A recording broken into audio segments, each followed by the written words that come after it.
નમસ્કાર, હું ભરતસિંહ ઝાલા. સમગ્ર દેશમાં અને ગુજરાતમાં 1/4/2016થી પ્રધાનમંત્રી ફસલ વીમા યોજના આવી.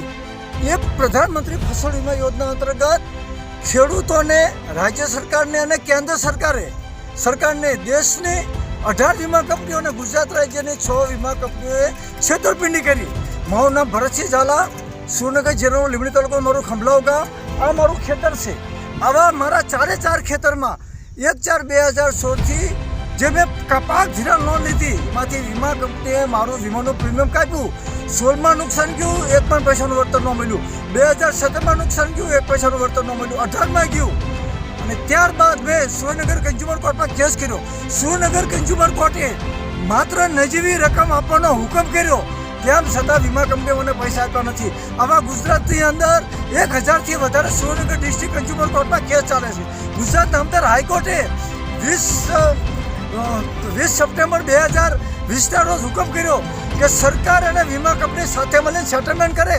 તો એ સેટલમેન્ટની અંદર જે ખેડૂતોએ પ્રીમિયમ આપ્યું એ પણ ખેડૂતોએ પ્રીમિયમ ભર્યું, એ પણ ખેડૂતોને પૈસા પાછા મળ્યા નથી.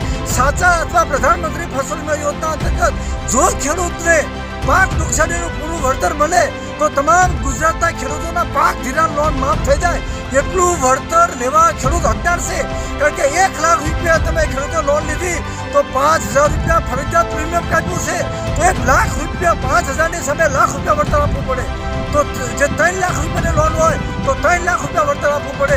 પણ વીમા કંપની છેતરાશે. અને નામદાર હાઈકોર્ટે જ્યારે કડક થાય ત્યારે માત્ર SBI જનરલ ઇન્સ્યોરન્સને બ્લેકલિસ્ટ કરી છે. તો બ્લેકલિસ્ટમાંથી ફાયદો શું? તો રાજ્ય સરકાર અને કેન્દ્ર સરકાર સાથે મળીને તાત્કાલિક અસરથી ખેડૂતોને પ્રધાનમંત્રી ફસલ વીમા યોજના અંતર્ગત 1/4/2016થી આજ દી સુધીના જો પૈસા અપાવે તો 50,000 કરોડથી વધારે રકમ ગુજરાતના ખેડૂતોને મળે. એ અમારી માગણી છે. જય હિન્દ.